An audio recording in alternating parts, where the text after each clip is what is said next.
mga abel. Good afternoon sa inyo lahat. Ayan. Ayan na. 5:35 na. Ayan. Ayan, binaba na natin yung ating kalapatids na ano. Tarpaulin natin. Ayan oh. Kalapatids. Nag-8 Ayan oh. Breeder and ano, flyer mix. So syempre, ganitong oras magpapakain na tayo. Ito yung ano natin, supply ngayon natin ng kalapatids. Salamat nga pala kay Sir Ronald Gonzales, yung mismong may-ari ng ating kalapatids na patokan na yan, Pids. So nagpapasalamat din ako kay Konsehal Eric Ragragio dahil siya yung nagdala doon kay Konsehal Alan. Si Konsehal Alan is yung may poultry supply sa Apali ko, pinipick up yung mga patokan na yan, mga abel. So yan yung bigay sa atin ni Sir Ronald. Yan. Then ngayon magpapakain na tayo sa mga ibon natin. Yan, napakaganda ng patokan na yan. Dahil sigurado sakto-sakto sa mga ibon natin yang kalapatids mix. Mapa-breeder at saka flyer, mga abel. So magpapakain nga tayo ng mga ibon natin. So meron lang ako napansin dito, mga abel. Meron tayong ano, 3 ibon na flyer na, di ba, nagpakawala ako kanina, mga abel. Tanghali. 3 ibon kanina ang naglilipad pa hanggang ngayon. So wala yung magkapatid na si pangalan na ito, Miss Peter. Bali Peter Por ang nawawala sa atin dito, mga abel. Si Peter Por at saka yung lahi ni Peter B. Si ano yung checkered na white flight na kapatid nito, mga abel. 3 yung nawawala nating ibon, ari ko. Ayun yung kapatid doon, yung white flight na yan, yung checkered na white flight. So ngayon, nagro-ronda sigurado yun. Babalik naman yun sigurado bukas. So hayaan lang natin. Then, may napansin din ako sa ibon natin. Magpapatukan na nga tayo. Ayan, may bumalik sa atin ito. Si Black Victoria. Ayan, anak ni Black Victoria. Ayan oh, bumalik sa atin. Naka PUF yan. Naalaban yan. Alam ko din nerve ko to eh. Ayun. For ano na lang to, for breeder na lang. PM nyo ko kung sinong may nais dyan sa ibon na yan. Ayan, mga abel oh. Black Victoria yan. Yung Black Victoria na yan is Victor Lim, mga abel. Yan. Pero okay pa rin yung mga ibon natin. Then inilagay na rin natin kanina dito yung 2 magkapatid na pangalan nito. Ito totoo, yung may bulutong sa mata. Si Peter ano ba to? Peter 5. Peter 5 na tong 2 to, yan yung magkapatid na yan. Nagtutukan na yan, yan. Ito to. Anak ni Juana to. Ayun oh, anak ni Juana yung 2 yan. Bale, dugo to ni Miss Peter. Tapang ng mga ibon natin, yung mga bata oh. So ngayon, magpapakain to. Nandito ka pala, akala ko hindi ka bumalik. Ito yung may tama sa mata na ano eh, nagka-eye cold eh. Pero okay pa rin yan oh. Ang kapatid niyan is nasa na. Ito to. Yan naman is anak ni Peter Maselan yan, at saka yun. So ayan oh. Nandito lang yung mga young bird natin. Ito, ang tapang din ito. Isa to. Tatapang. Anak ni Miss Peter yan. Sino to? Peter Malapot ba? Ay, hindi. Peter ano to? Peter Maselan. Anak ni Peter Maselan. Nakapatid. Second clutch to. Ayun yung first clutch. At saka to. Ayan mga kabelo. Ayan o. Alright. So yung ano natin, mga kabel. Sa flyer kasi natin, nagdadagdag ako ng SAP. Lalo't anong laban natin is South yung labanan natin. Kaya nagdadagdag ako ng SAP flower sa patukan natin, mga kabel. Kasi hindi ako naglalagay ng mani sa mga pam-flyer natin. Hindi ako talaga naglalagay ng mani. Ang inilalagay ko is SAP.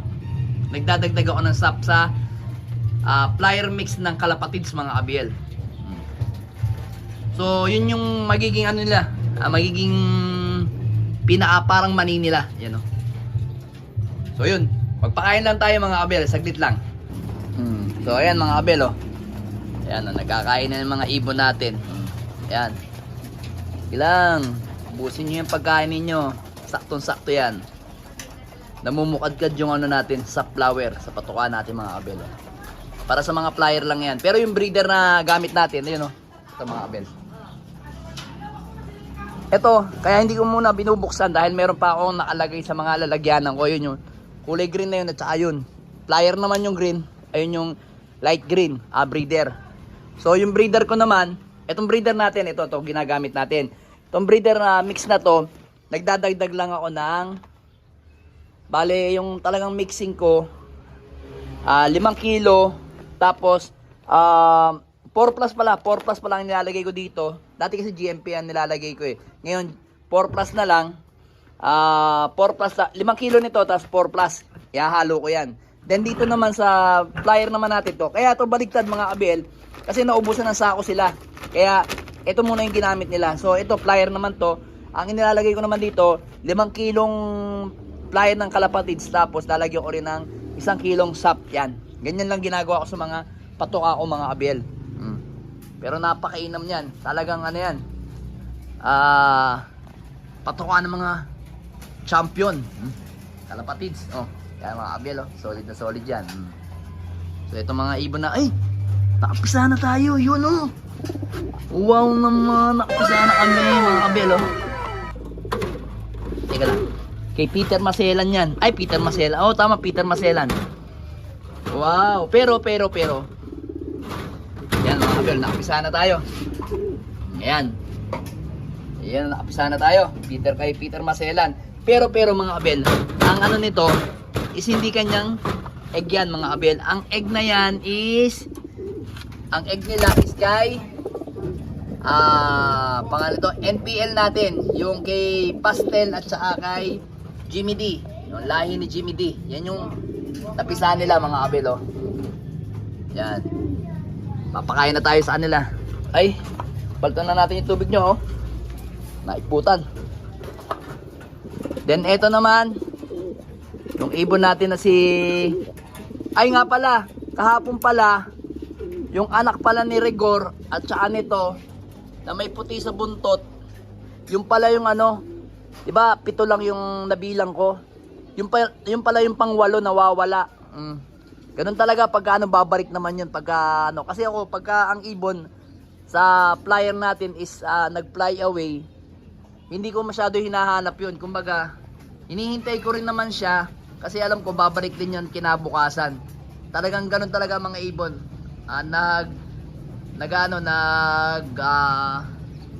Nag-aasikot o kaya tawag dito, naggagala dito sa area natin, pero babalik din yan pag nagutom mga abel. Nagsasanay lang sa liparan yon.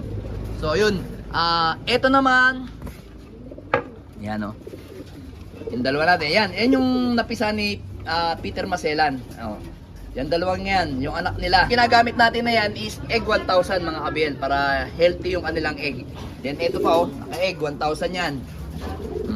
Pati ito alam ko, naka-egg 1,000. So sinalang na nga natin to mga abel kasi nangyayari kasi kay Peter, Miss Peter at saka kay Juana, nagwawala, nasisira yung kanilang buntot at saka pakpak.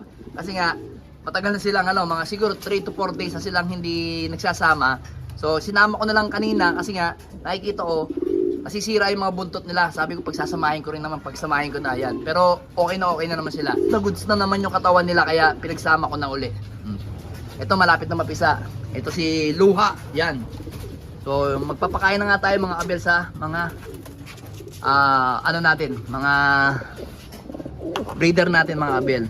So pasensya na kayo kasi kung lagi akong nagbibideo ng ganitong oras, dahil ganitong oras lang talaga ako kalimitan nagigising. So ang ginagawa ko naman kapag talagang kailangan akong magpalipad, minsan hindi ako natutulog ng hapon, nagpapalipad na lang ako mga abel para masubaybayan natin yung mga naalaban nating ibon sa mga club. Ayan o. So ngayon, ayan o, meron pa ba? Ayan, meron pang konti. So ngayon, ito ang aking painom mga abel. Pakita ko sa inyo. Regular routine natin kasi Sunday ngayon. Ayan o. Dadagdagan lang natin to ng tubig. Hindi ako maselan mga abel. Ang tubig natin ginagamit dito is nawasa lang mga abelo. Nawasa lang yung ginagamit natin. Tubig yan yung pinapainom natin sa mga ibon natin. Dadagdagan lang natin yan. Para inumin nila. Yan. Kita nyo naman yung area ko mga abelo. Yan yung mga area ko. Yan. Yan lang yung area ko dito. Yan. So yan mga abel. Good luck sa atin. Itong week na to sigurado may karera na tayo.